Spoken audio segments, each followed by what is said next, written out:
Assalamualaikum warahmatullahi wabarakatuh. Yang saya hormati Pengasuh dan Ketua Yayasan Pendidikan Zainul Hasan Genggong, Kiai Haji Muhammad Hasan Mutawakkil Allah SHMM.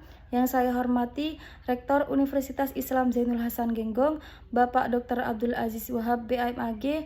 Yang saya hormati dosen pembimbing tugas akhir Ibu Maulana Srifa MEI dan Bapak Muhammad Abdurrahman MM. Yang saya hormati Bapak Muhammad Misdu dan Ibu Surya selaku kedua orang tua saya. Perkenalkan, nama saya Eka Maisaroh. Saya dari Prodi Ekonomi Syariah, Fakultas Ekonomi dan Bisnis Islam, Universitas Islam Zainul Hasan Genggong. Nah, baik, saya di sini akan menjelaskan tentang hasil penelitian saya yang berjudul Analisis Strategi Pemasaran Inovatif pada UD Barokah Jaya, studi kasus di Desa Selogudik Wetan. Jadi, alasan saya memilih judul ini karena didasarkan pada keunikan strategi pemasaran UD Barokah Jaya yang berbeda dari usaha sejenisnya, yaitu seperti menyediakan kopi, wifi, dan juga makan gratis, serta memberikan upah tambahan kepada para sopir truk. Strategi pemasaran inovatif telah menjadi salah satu elemen kunci keberhasilan bagi usaha mikro, kecil, dan juga menengah atau UMKM dalam menghadapi persaingan yang semakin kompetitif di era modern ini.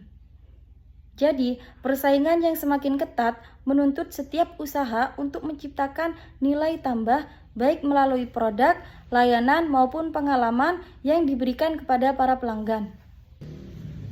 UD Barokah Jaya yang berlokasi di Desa Selogudik Wetan, Kabupaten Probolinggo telah menerapkan strategi pemasaran yang unik dan juga inovatif dibandingkan dengan pelaku usaha lainnya.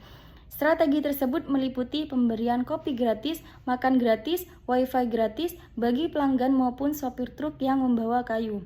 Selain itu, sopir truk juga diberikan uang saku senilai 50.000 sampai 100.000 sebagai bentuk penghargaan. Hal ini tidak hanya meningkatkan kenyamanan saja, tetapi juga membangun hubungan yang erat dengan para pelanggan dan juga para pemasok. Nah, keunikan lainnya adalah penerapan sistem kontrol kualitas yang ketat, baik melalui inspeksi langsung ke lapangan maupun pengawasan pada saat proses pemotongan kayu. Berdasarkan latar belakang tersebut, peneliti merumuskan beberapa rumusan masalah. Yang pertama, apa saja bentuk strategi pemasaran inovatif yang diterapkan UD Barokah Jaya di Desa Selogudik Wetan? Yang kedua, bagaimana strategi pemasaran inovatif yang dilakukan UD Barokah Jaya dapat meningkatkan daya saing usaha? Tujuan penelitian yang pertama adalah menganalisis bentuk strategi pemasaran inovatif yang diterapkan oleh UD Barokah Jaya di Desa Selogudik Wetan. Yang kedua, menjelaskan bagaimana strategi pemasaran inovatif dapat meningkatkan daya saing UD Barokah Jaya. Untuk memperkuat landasan teoritis dan mendukung temuan penelitian saat ini, peneliti ini akan menelaah dan menganalisis temuan penelitian sebelumnya, yaitu ada 5. Yang pertama, Agung Hidayat Mansyur dan Indah Ramayani yang berjudul Strategi Pemasaran Inovatif bagi Wirausaha di Era Digital pada tahun 2024. Perbedaannya terletak pada pemasaran digital, sementara penelitian ini memfokuskan pada pemasaran berbasis layanan. Untuk persamaannya itu sama-sama tentang inovasi pemasaran dapat meningkatkan daya saing usaha. Yang kedua, Novita Mega Angel Firdianasari yang berjudul Analisis Pengaruh Kreatif dan Inovatif di Dunia Bisnis Kewirausahaan dalam Perspektif Ekonomi Islam pada tahun 2021. Untuk perbedaannya terletak pada kreativitas dan inovasi wirausaha secara umum, sedangkan peneliti lebih fokus pada strategi pemasaran inovatif berbasis layanan. Untuk persamaannya itu sama-sama bagaimana peran ide kreatif dan inovatif dapat meningkatkan kesuksesan wirausaha dan juga terutama dalam menghadapi persaingan bisnis dan menyesuaikan diri dengan perkembangan zaman. Yang ketiga, Atika Mabruroh Puji Isyanto Diniyani yang berjudul Strategi Pemasaran Berbasis Digital Marketing Terhadap Kualitas Layanan, studi kasus pada BKK Bisa pada tahun 2023. Untuk perbedaannya terletak pada strategi pemasaran digital, sementara peneliti memfokuskan pada pemasaran berbasis layanan dan berinteraksi langsung dengan pelanggan. Untuk persamaannya itu strategi pemasaran dapat meningkatkan kualitas layanan dan kepuasan pelanggan sama-sama menggunakan metode studi kasus dalam penelitian. Yang keempat, Agus Wahyudi, Alivia Maria Ulfa, dan kawan-kawan, yang berjudul Analisis Strategi Pemasaran dalam Meningkatkan Daya Tarik Pelanggan pada Usaha Catering pada tahun 2024. Nah, perbedaannya itu terletak pada usaha catering, sementara peneliti fokus pada usaha pengolahan kayu sengon. Untuk persamaannya itu sama-sama membahas tentang strategi pemasaran dalam usaha mikro kecil, serta menekankan pada inovasi pemasaran agar bisa meningkatkan daya tarik bagi pelanggan. Yang kelima, yaitu Gilang Ramadan, yang berjudul Strategi Pemasaran Inovatif dalam Menarik Generasi Milenial sebagai Nasabah Bank pada tahun 2024. Untuk perbedaannya itu terletak pada perbankan dan generasi milenial sebagai target pelanggan, sementara peneliti ini UMKM, pengolahan kayu, dan para pedagang serta sopir truk sebagai target pelanggan. Persamaannya itu dampak inovasi pemasaran terhadap menarik dan mempertahankan pelanggan. Untuk kajian teori, yang pertama ada strategi pemasaran. Nah, strategi pemasaran didefinisikan sebagai program untuk menentukan dan mencapai tujuan organisasi dalam mengimplementasikan misi yang diembannya.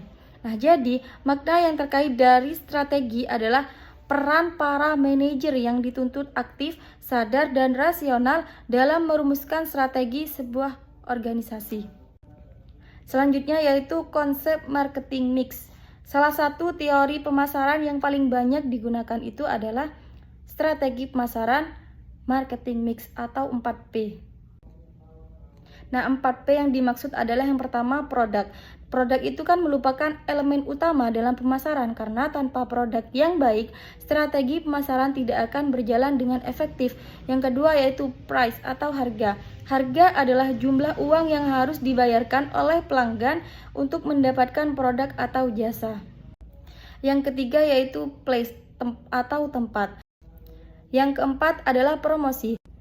Yang terakhir yaitu inovasi. Inovasi merupakan sebuah strategi yang akan dihasilkan sesuatu yang baru dari gagasan sebelumnya. Nah, jadi inovasi merupakan suatu proses yang mengubah kesempatan menjadi ide yang dapat dipasarkan. Inovasi juga dapat diartikan sebagai suatu kombinasi visi untuk menciptakan suatu gagasan yang baik dan keteguhan serta dedikasi untuk mempertahankan konsep melalui implementasi. Jadi, kerangka berpikir dalam penelitian ini menggambarkan bahwa bagaimana UD Barokah Jaya menerapkan strategi pemasaran inovatif untuk menarik pelanggan dan juga menjaga hubungan baik dengan pemasok serta pengemudi truk. Yang terakhir yaitu metode penelitian. Jadi, pendekatan penelitian yang digunakan oleh peneliti ini adalah penelitian kualitatif. Menurut Sugiono, ia menjelaskan bahwa penelitian kualitatif dapat digunakan untuk mengungkapkan sesuatu dengan melihat situasi ataupun benda dan untuk memperoleh pemahaman yang mendalam tentang makna atau pemahaman yang mendalam tentang apa yang ada. Nah, teknik pengumpulan data yang pertama yaitu observasi. Jadi, metode observasi adalah merupakan teknik pengumpulan data dengan pengamatan langsung dengan menggunakan mata tanpa ada bantuan untuk keperluan tersebut dengan perencanaan yang sistematik. Yang kedua yaitu wawancara. Nah, wawancara adalah percakapan dengan maksud tertentu. Percakapan dilakukan oleh kedua pihak, yaitu pewawancara atau interviewer yang mengajukan pertanyaan dan diwawancarai yang memberikan jawaban atas pertanyaan itu. Kurang lebihnya mohon maaf. Wassalamualaikum warahmatullahi wabarakatuh.